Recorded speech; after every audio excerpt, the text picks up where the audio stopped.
Next. अरे Marathi mix कर दिया आपने. अरे यार. अरे भाई पानी पिला दो यार. अस्सलाम वालेकुम, नमस्कार, सत श्री अकाल आप सभी को. मैं डॉक्टर जीशान आपके लिए हर बीमारी और उसका कारण और इलाज अपने YouTube चैनल के माध्यम से बताता हूँ. तो आप सभी का स्वागत है हमारे चैनल में. यदि चैनल पर नए आए हैं तो चैनल को जरूर सब्सक्राइब कर लीजिएगा. साथियों, आज जो हम टॉपिक लेके आए हैं आपके लिए उसका नाम है वाइटल साइंस, जिसे हिंदी में हम जीवन के लक्षण कहते हैं. तो ये जो हमारे पैरामेडिकल स्टाफ होते हैं, स्पेशली नर्सिंग स्टाफ, उनका ये कार्य होता है कि वो वाइटल्स को चेक करें. तो चलिए वाइटल्स के बारे में जानते हैं. तो वाइटल्स साथियों कुछ इस प्रकार होते हैं. First of all temperature. सबसे पहला जो हम वाइटल चेक करते हैं वो टेम्परेचर होता है. अब टेम्परेचर भी हम किस तरह से लेंगे? टेम्परेचर के लिए बेसिकली आप सभी को पता होगा थर्मोमीटर का यूज करते हैं. ओरली, एक्सिलरी, रेक्टल, ये सब साइट्स हैं जिसके माध्यम से हम टेम्परेचर को चेक कर सकते हैं. अच्छा, अब इसका नॉर्मल रेंज क्या होगा? तो फ़ारेनहाइट में अगर हम कहें तो टेम्परेचर का जो नॉर्मल रेंज है वो 97.5 से लेके 99.5 तक नॉर्मल रेंज होता है. और यदि किसी का टेम्परेचर 95 डिग्री फ़ारेनहाइट से कम है तो उसे हम हाइपोथर्मिया कहते हैं. इसी प्रकार अगर किसी का 99 से 100.4 तक है तो उसे हम माइल्ड ग्रेड का फीवर कहेंगे. और 100 से 104 तक है तो उसे हम हाई ग्रेड फीवर कहेंगे, जो मुख्यतः बैक्टीरियल इन्फेक्शन और कई बार वायरल में भी होता है. और यदि 104 डिग्री फ़ारेनहाइट से ज्यादा होता है तो उसे हम हाइपरथर्मिया या हाइपरपायरेसिया कहते हैं. वाइटल साइन होता है उसे पल्स रेट या फिर हार्ट रेट कहते हैं.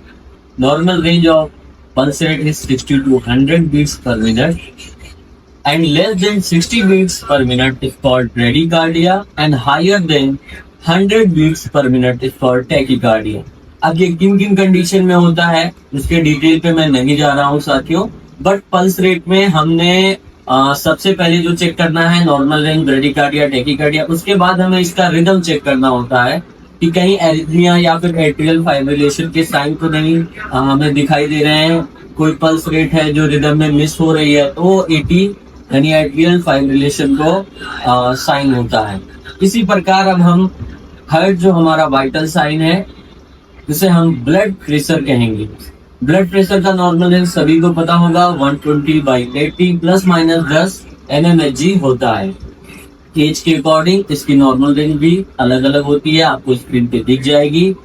यदि किसी का, मैं इसमें इमरजेंसी का बता रहा हूँ, यदि किसी का बीपी 200 से ज्यादा है और सिस्टोलिक और डायस्टोलिक 140 से ज्यादा है तो उसे हम हाइपरटेंसिव अर्जेंसी कहते हैं, जिसमें हमें तत्काल में ही मरीज का इलाज करना होता है. वाइटल साइन हमारी होती है रेस्पिरेशन रेट. सो रेस्पिरेशन रेट हम कैसे चेक करेंगे? किसी मरीज की कितने 1 मिनट में कितनी सांस चल रही है, इसे हम रेस्पिरेशन रेट कहते हैं. Normal range of respiration rate is 12 to 20 breaths पर मिनट. लेस देन 10 ब्रेथ्स पर मिनट अगर आ रहा है तो वैसे कंडीशन को हम ब्रेडिप्निया कहते हैं. और यदि किसी का 24 ब्रेथ्स पर मिनट से ज्यादा आ रहा है तो उसे हम टैकिप्निया कहते हैं. इसके कॉजेज अलग अलग होते हैं. कई बार देखा गया है ट्रैकिप्निया जो हमारा होता है वो हाइपरथायराइडिज्म की वजह से भी होता है, और भी बहुत सारे कारण होते हैं जिसमें टैकिप्निया हो जाता है. तो ये फोर्थ वाइटल साइन भी हमारा कंप्लीट हो गया है. नाउ हमारा फिफ्थ वाइटल साइन है oxygen saturation. So oxygen saturation हमारा नॉर्मल रेंज 95 से 100% तक होता है. लेस देन 95 है और 90 तक है तो इसे हम माइल्ड हाइपोक्सिया कहते हैं. और यदि 80 to 90% हमारा SpO2 का रेंज है तो इसे सीवियर हाइपोक्सिया कहते हैं. और यदि 75% से ही लेस देन आ रहा है that is the life threatening oxygen होता है, यानी सीवियर हाइपोक्सिया का ये कंडीशन होता है. नाउ हमारा 7 वाइटल साइन है पेन कॉन्शियसनेस चेक करते हैं. एंड 8 में हमारा होता है GCS स्केल, यानी Glasgow coma scale. Glasgow coma scale साथियों ये एक आपने देखा होगा कई बार इसे नॉर्मली हम नहीं लेते हैं. ये तभी हम लेते हैं किसी एक्सीडेंटल कारण, कोई पेशेंट आ रहा है जिसकी हेड इंजरी हुई है, क्रिटिकल इलनेस है, उस कंडीशन में हम GCS को जो है पेशेंट के डिटरमाइन कराते हैं. GCS के लिए साथियों क्या है, इसमें EVM का फार्मूला होता है. E for eye opening, V for verbal response and M for motor response. So E पे हम चर्चा करेंगे, यानी आई ओपनिंग. आई ओपनिंग में भी हम 4 तरह से नंबर देते हैं, 0, 1, 2, 3, 4. 4 हम कब देंगे, यानी पेशेंट हमारे पास आता है और वो स्पॉन्टेनियसली वो अपने आंख खोल रहा है, बात कर रहा है, तो हम उसको 4 नंबर देते हैं. और यदि वो पेशेंट आ रहा है, आंख बंद है और वो हमारे बुलाने पे वो अगर आंख खोल रहा है तो हम फिर उसे 3 नंबर देते हैं. और यदि हमारे बोलने पर भी वो आंख नहीं खोल रहा है और हम उसको दर्द दे रहे हैं, यानी स्टिमुलस देते हैं, आप कहते हैं, या फिर टैप कर रहे हैं और उसको दर्द की वजह से आंख खुल रही है, तो वहां पे हम उसे 2 मार्क्स देते हैं. इसी तरह से वर्बल रिस्पॉन्स होता है, जिसे वी कहते हैं.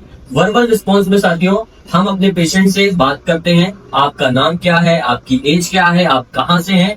अगर हमारा पेशेंट उसका ठीक ठीक जवाब दे रहा है, दैट इज ओरिएंटेड. ओरिएंटेड में हम फिर उसे 5 मार्क्स देते हैं. इस तरह से अगर हमने सवाल किया और पेशेंट का बड़ा ही कंफ्यूजिंग सा जवाब आ रहा है, दैट इज द कंफ्यूजिंग, यानी कि अब हम इसे वर्बल रिस्पॉन्स में 4 मार्क्स ही देंगे होंगे. और यदि हमारा पेशेंट हमारे कहने पे इन अप्रोप्रिएट वर्ड्स बोल रहा है, यानी हमने पूछा उसका नाम क्या है, वो नाम गलत बता रहा है, देन हम उसे वहां पर 3 मार्क्स देते हैं.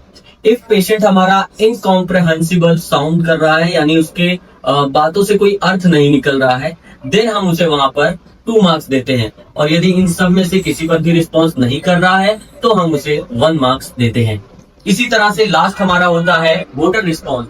मोटर रिस्पॉन्स के अंदर हम पेशेंट को 6 मार्क्स तक दे सकते हैं, जिसमें सबसे पहले हमारा होता है obeys command. If patient respond to obeys command, then हम उसे 6 मार्क्स तक दे सकते हैं. इफ पेशेंट हमारा लोकलाइज पेन पर रिस्पॉन्स कर रहा है तो हम उसे वहां पर 5 मार्क्स देते हैं. इफ पेशेंट हमारा पेन होने पर विड्रॉस फ्रॉम पेन कर रहा है, तब हम उसे 4 मार्क्स देते हैं. इसी तरह से फ्लेक्शन होता है. इफ पेशेंट हमारा स्टिमुलस करने पे फ्लेक्शन कर रहा है तो हम उसे वहां पर 2 मार्क्स देंगे. और यदि हमारा पेशेंट एक्सटेंशन कर रहा है तो हम उसे 1 मार्क्स देंगे. और अगर नॉन इनमें से कोई भी रिस्पॉन्स नहीं कर रहा है तो हम उसे वहां पर 1 मार्क्स देते हैं. अब हम बात करेंगे जीसीएस का स्कोर का इवेल्युएशन कैसे करते हैं. तो देखिए, आपको मैंने स्टार्टिंग में बताया था ई फॉर आई ओपनिंग. तो आई ओपनिंग में हमने टोटल पेशेंट को 4 मार्क्स दिए थे. उसके बाद वर्बल रिस्पॉन्स में हमने अपने पेशेंट को 5 मार्क्स दिए थे. और उसके बाद फिर हमारा एम आता है, जिसे मोटर रिस्पॉन्स कहते हो, इसमें हमने 6 मार्क्स दिए थे. तो अगर हम इन तीनों को टोटल करें तो हमारे पास टोटल 15 मार्क्स होते हैं. तो अब हम इसमें कैलकुलेट कर लेंगे कि अगर हमारे पेशेंट का जीसीएस स्कोर लेस देन 8 या इक्वल टू 8 आ रहा है, तो यानी हमारे पेशेंट को सीवियर इंजरी हुई है. और इफ हमारे पेशेंट को 9 से लेकर 10 तक हो रहा है स्कोर, तो हमारा पेशेंट को मॉडरेट इंजरी हुई है. और इफ हमारे पेशेंट को 12 से लेकर 13 का स्कोर आ रहा है तो माइल्ड इंजरी हुई है. और इफ हमारे पेशेंट का स्कोर 15 आ रहा है तो ये नॉर्मल है.